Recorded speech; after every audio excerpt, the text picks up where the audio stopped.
एक छोटे से गांव में एक किसान रामलाल रहता था। सीधा सादा इंसान था। दिन भर खेतों में मेहनत करता और शाम को मिट्टी से सना चेहरा लेकर घर लौटता। उसकी एक ही बेटी थी, पीहू, बहुत प्यारी और पढ़ने में तेज। रामलाल ने हर तकलीफ उठाई, पैसा जोड़ा और उसे बाहर पढ़ने भेजा। लोग कहते थे, किसान की बेटी है, इतना पढ़ाकर क्या करेगा? पर रामलाल हमेशा कहता था, एक दिन मेरी बेटी मेरा नाम रोशन करेगी। 4 साल बाद पीहू गांव लौटी, लेकिन अब वो पहले जैसी नहीं रही। शहर के रंग उस पर चढ़ चुके थे, जीन्स, चश्मा, फोन हाथ में और अजीब सा व्यवहार। गांव की औरतें आपस में कहने लगी, देखो पढ़ा लिखा कर बिगाड़ दिया लड़की को। एक बचपन की सहेली बोली, पहचाना भी नहीं मुझे। रामलाल चुप था, लेकिन उसका दिल टूट रहा था। एक दिन पीहू ने चौराहे पर कुछ ऐसा कह दिया जो रिकॉर्ड हो गया, गांव की सोच ही छोटी होती है, मुझे यहाँ रहना ही नहीं। रात तक वीडियो गांव में वायरल हो गया। अगले दिन रामलाल जब मंदिर गया तो लोग उससे आंखें चुराने लगे। उस रात रामलाल ने सिर्फ इतना कहा, बेटा, अगर पढ़ाई से संस्कार चले जाए तो वो तालीम नहीं, हार होती है। उस रात पीहू की नींद उड़ गई। सुबह उठकर माँ की साड़ी पहनी, दुपट्टा लिया और स्कूल चली गई। वहाँ सबके सामने बोली, मैं शर्मिंदा हूँ। जो मुझे सबसे ज्यादा इज्जत देना चाहते थे, मैंने उन्हीं की बेइज्जती कर दी। गांव ने मुझे सब कुछ दिया और मैं शहर जाकर सब कुछ भूल गई। उसकी आंखों में आंसू थे, लेकिन आवाज में सच्चाई। जब वो घर आई तो रामलाल बरामदे में बैठा था। पीहू ने जाकर पैर छुए और सिर झुकाकर बोली, पापा मुझे माफ कर दो। रामलाल ने आंसुओं से भीगी आंखों से उसे उठाया और सिर पर हाथ रखा। तेरे जैसी बेटी पर तो हर बाप गर्व करे। बेटी अगर संस्कार भूल जाए तो माँ बाप की इज्जत मिट्टी में मिल जाती है। तालीम से ज्यादा जरूरी है तहजीब।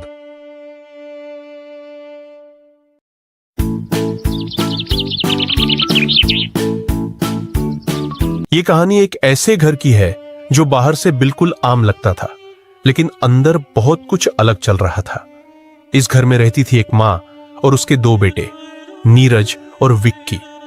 नीरज बड़ा था, लेकिन सिर्फ उम्र में, जिम्मेदारी में नहीं।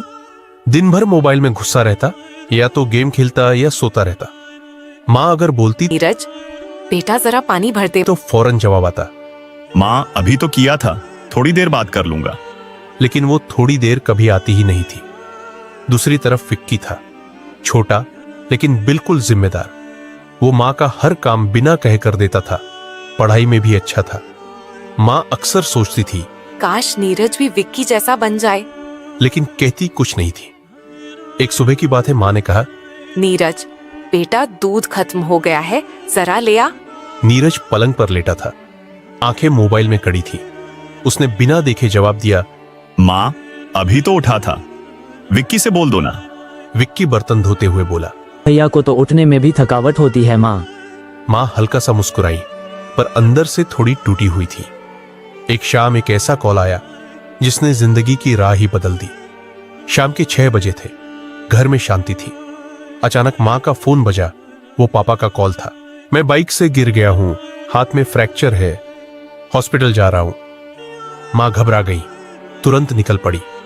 विक्की साथ था। अब घर में सिर्फ नीरज अकेला रह गया था। पहले तो वो आराम से बैठ गया, लेकिन जैसे जैसे रात हुई, खामोशी उसे काटने लगी। पहली बार जब नीरज ने खुद से कुछ किया, रात को माँ और विक्की घर लौटे। माँ थकी हुई थी, कुछ बोली नहीं। नीरज ने धीरे से पूछा, माँ खाना बना दूं? माँ ने सिर हिलाया, नहीं बेटा मैं कर लूंगी। लेकिन उस रात नीरज ने चुपचाप चाय बनाई और विक्की के लिए खाना गर्म किया। सुबह माँ की आंख खुली तो देखा नीरज झाड़ू लगा रहा था। फिर वो किचन में घुसा और खुद से पराठे बनाने लगा। विक्की चुपचाप देख रहा था, कुछ समझ नहीं पा रहा था।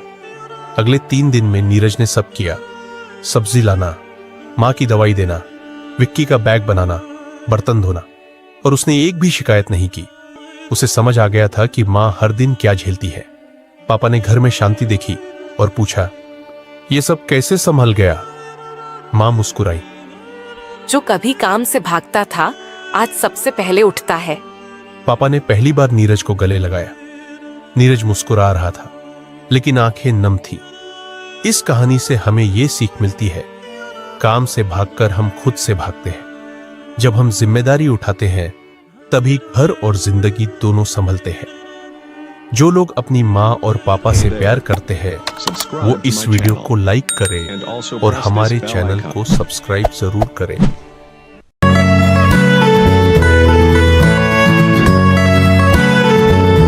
यह कहानी एक ऐसे लड़के की है जिसने लालच किया और उसे सच्चाई का असली मतलब समझ आया। एक रात रज्जू को दादी की पुरानी अलमारी में एक चमकती लालटेन मिलती है। दादी ने कहा, इसे कभी मत जलाना, इसमें एक चालाक भूत बंद है। रज्जू ने सोचा, भूत कितना मजेदार होगा। रात को सबके सोने के बाद रज्जू ने लालटेन जला दी। धुआं निकला और सामने खड़ा हो गया भूत मंटू। भूत बोला, शुक्रिया दोस्त, अब मैं आजाद हूं, मगर तुम्हें मेरी 3 शर्तें माननी होंगी। रज्जू डरकर बोला, कौन सी शर्तें? भूत बोला, पहली, मुझे 3 दिन तक खाना खिलाओगे। दूसरी, मेरे बारे में किसी को नहीं बताओगे। तीसरी, तीसरे दिन रात को मेरी मदद करोगे। रज्जू ने डरते हुए हां कर दी। पहले दिन रज्जू ने मंटू को गरम गरम पिज्जा खिलाया। दूसरे दिन उसे आइसक्रीम और चाट खिलाई। मंटू बहुत खुश हुआ और बोला, तुम तो बहुत अच्छे दोस्त हो। पर रज्जू का दोस्त टोनी यह सब चुपके से देख रहा था। टोनी ने सोचा, अगर भूत के पास खजाना है तो मैं सब ले लूंगा। तीसरी रात मंटू बोला, अब हमें जंगल में खजाना ढूंढना है। याद रखना, जो लालच करेगा वह पत्थर बन जाएगा। रज्जू डर गया पर मदद करने तैयार हुआ। टोनी पीछे पीछे जंगल में आ गया। जंगल में खजाना चमक रहा था। टोनी दौड़कर खजाना छूने लगा। जैसे ही उसने खजाना छुआ उसका शरीर पत्थर बनने लगा। टोनी चिल्लाया, रज्जू बचाओ। रज्जू ने दादी का मंत्र याद किया। सच्चाई और दोस्ती सबसे बड़ा खजाना है। रज्जू ने टोनी का हाथ पकड़ा और मंत्र बोला। टोनी वापस इंसान बन गया। मंटू खुश होकर बोला, तुमने मेरी परीक्षा पास कर ली। तुमने सच्चाई और दोस्ती को चुना, यही असली खजाना है। ये कहकर मंटू हवा में गायब हो गया। रज्जू और टोनी घर लौट आए। दादी ने कहा, देखा, सच्चाई हमेशा जीतती है। रज्जू और टोनी ने कहा, अब कभी लालच नहीं करेंगे। लालच बुरा होता है, सच्चाई और दोस्ती ही असली खजाना है। दोस्ती में इतना तो बनता है। चैनल को सब्सक्राइब करो और वीडियो को लाइक भी कर दो ऐसी मजेदार कहानियों के लिए।